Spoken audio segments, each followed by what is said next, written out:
लग्नाला फक्त 6 महिने झाले होते, पण त्या घरात रोज भांडणं व्हायची. अभिजित श्रीमंत घरचा, तर सायली एका साध्या कुटुंबातील मुलगी. अभिजितला नेहमी वाटायचं, सायली माझ्या लायकीची नाही. एका दिवशी सगळ्यांसमोर त्याने रागाने ओरडत म्हटलं, तू माझ्या लायकीची नाहीस. तुझ्यासारख्या मुलीशी लग्न करून माझी चूक झाली. हे शब्द ऐकताच सायलीच्या डोळ्यात अश्रू आले, पण ती काहीच बोलली नाही. तिने फक्त हसण्याचा प्रयत्न केला आणि शांतपणे खोलीत निघून गेली. रात्री सायली कपाट उघडून एक जुनी फाईल हातात घेऊन रडत बसली होती.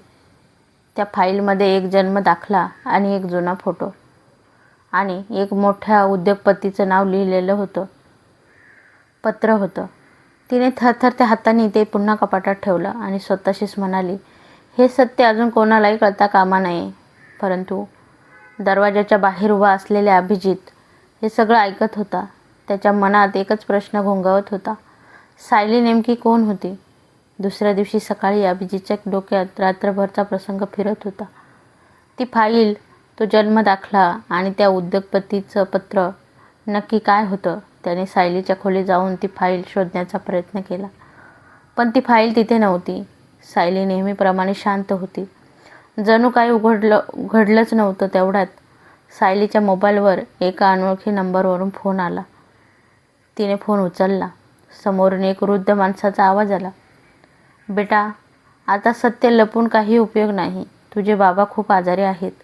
त्यांना तुला एकदा भेटायचं आहे. सायलीच्या हातातून मोबाईल खाली पडला. तिच्या डोळ्यात अश्रू आले. हे सगळं अभिजित दाराआडून ऐकत होता. सायलीने लगेच एक बॅग भरली आणि कोणालाही काही न सांगता घराबाहेर पडली. अभिजितने तिचा गुपचूप पाठलाग सुरू केला. सायली एका मोठ्या आलिशान बंगल्यासमोर जाऊन थांबली. बंगल्याबाहेर अनेक महागड्या गाड्या उभ्या होत्या. अभिजितला काही समजत नव्हतं. सायली आत गेली. काही क्षणांनी देशातील प्रसिद्ध उद्योगपती रघुनाथराव देशमुख स्वतः व्हीलचेअरवर बसून बाहेर आले. सायलीला पाहताच त्यांच्या डोळ्यात अश्रू आले.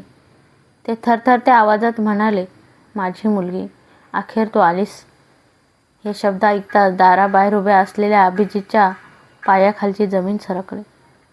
सायली एका अब्जाधीश उद्योगपतीची मुलगी, पण मग तिने हे सत्य इतकी वर्ष का लपवलं होतं? बंगल्याच्या बाहेर उभा असलेला अभिजित हे दृश्य पाहून पूर्णपणे हादरला होता. सायली एका अब्जाधीश उद्योगपतीची मुलगी? त्याच्या स्वतःच्या डोळ्यावर विश्वास बसत नव्हता.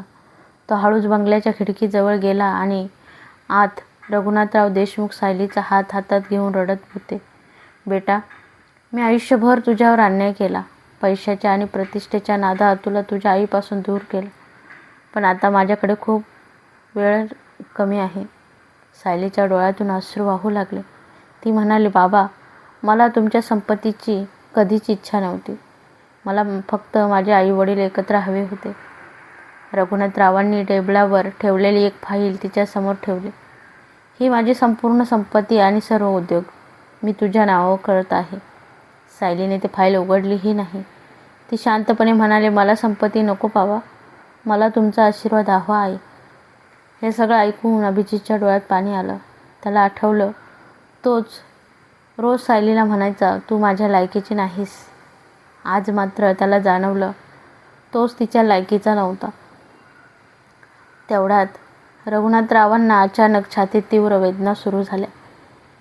ते खाली कोसळले. सायली घाबरून ओरडली, बाबा. संपूर्ण बंगल्यात एकच गोंधळ उडाला. अभिजित धावत आत गेला आणि पहिल्यांदाच त्याने सायलीचा हात घट्ट धरला. पण डॉक्टरांनी जे सांगितलं ते ऐकून दोघांच्याही पायाखालची जमीन सरकली. त्यांच्याकडे फक्त काही तास उरले आहेत. डॉक्टरांचे शब्द ऐकताच सायलीच्या डोळ्यासमोर अंधार पसरला. फक्त काही तास. ती वडिलांच्या पलंगाजवळ बसली. रघुनाथरावांनी थरथरत्या हातांनी तिचा हात घट्ट धरला. बेटा, माझी शेवटची एक इच्छा पूर्ण करशील? सायली अश्रू पुसत म्हणाली, बाबा, तुम्ही फक्त सांगा. रघुनाथरावांनी उशीखाली एक लिफाफा बाहेर काढला. हा लिफाफा माझ्या मृत्यूनंतरच उघड. सायलीने तो लिफाफा छातीशी धरला. तेवढ्यात अभिजित पुढे आला. त्याच्या डोळ्यात पश्चाताप स्पष्ट दिसत होता. तो सायलीसमोर हात जोडून उभा राहिला. सायली, मला माफ कर. मी तुला पैशाने मोजलं, पण तुझ्या मनाचा मोठेपणा कधी समजून घेतला नाही. सायली काहीच बोलली नाही. तिने फक्त मान खाली घातली. काही वेळाने रघुनाथरावांनी अखेरचा श्वास घेतला. संपूर्ण बंगल्यात रडण्याचा आवाज घुमला. 13व्यानंतर वकिलांनी सर्व नातेवाईकांना एकत्र बोलावलं. सायलीने थरथरत्या हातांनी तो लिफाफा उघडला. आत एक पत्र होतं आणि एक मोठी फाईल. पत्रात लिहिलं होतं, माझी सर्व संपत्ती सायलीच्या नावावर असेल, पण ती तेव्हाच मिळेल जेव्हा सायली स्वतः ठरवेल की या संपत्तीचा उपयोग फक्त समाजाच्या भल्यासाठी होईल. हे वाचून सर्व नातेवाईक अवाक झाले. सायलीने शांतपणे फाईल बंद केली आणि म्हणाले, आजपासून या संपत्तीवर माझा नाही तर हजारो गरजू मुलांचा हक्क असेल. हे ऐकताच आबिदीच्या डोळ्यात अश्रू आले. त्याला समजलं, जिला तो स्वतःच्या लायकीचा समजत नव्हता, ती माणुसकीत त्याच्यापेक्षा कितीतरी मोठी होती. पण सायली त्याला माफ करेल का, की कायमची त्याच्यापासून दूर जाईल? रघुनाथरावांच्या निधनानंतर सायलीने एक मोठा निर्णय घेतला. तिने संपूर्ण संपत्ती स्वतःसाठी न ठेवता गरीब मुलाच्या शिक्षणासाठी आणि अनाथ मुलांच्या संगोपनासाठी एक ट्रस्ट स्थापन केला. हा निर्णय ऐकून संपूर्ण शहर तिचं कौतुक करू लागलं.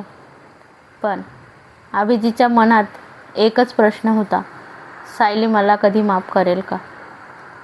एका संध्याकाळी तो सायलीसमोर आला. त्याने हात जोडले आणि डोळ्यात अश्रू आणून म्हणाला, सायली, मी तुला पैशाने मोजलं, तुझ्या मनाचं सौंदर्य कधीच पाहिलं नाही. तू माझ्यापेक्षा कितीतरी मोठी आहेस. मला एक संधी देशील? सायली काही क्षण शांत राहिली. मग ते हळूच म्हणाले, अभिजित, तुटलेला विश्वास पुन्हा जोडायला वेळ लागतो, पण पश्चाताप खरा असेल तर नाती पुन्हा जोडू शकतात. अभिजीतच्या डोळ्यात आनंद अश्रू आले. त्या दिवसापासून त्याने स्वतःला पूर्णपणे बदलून टाकला. तो सायलीसोबत ट्रस्टचं काम करू लागला. दोघांनी मिळून हजारो गरीब मुलांचं भविष्य उजळवलं. एका दिवशी ट्रस्टच्या उद्घाटनाच्या कार्यक्रमात एका लहान मुलीनं सायलीला विचारलं, ताई, एवढी श्रीमंत असूनही तुम्ही स्वतःसाठी काहीच का ठेवलं नाही? सायली हसली आणि म्हणाली, कारण खरी श्रीमंती पैशात नसते, ती माणुसकीत असते. हे ऐकून संपूर्ण सभागृह टाळ्यांच्या कडकडाने दुमदुमलं. अभिजितने सायलीकडे पाहिलं आणि मनोमन म्हणाला, जिला मी माझ्या लायकीचं नाही म्हणालो, खरं तर मीच तिच्या लायकीचा नव्हतो. त्या दिवशी पैशाचा अहंकार हरला आणि प्रेम, माणुसकी आणि विश्वास जिंकला. माणसाची लायकी त्याच्या पैशाने नाही, तर त्याचा स्वभाव, संस्कार आणि माणुसकी ठरवते. धन्यवाद.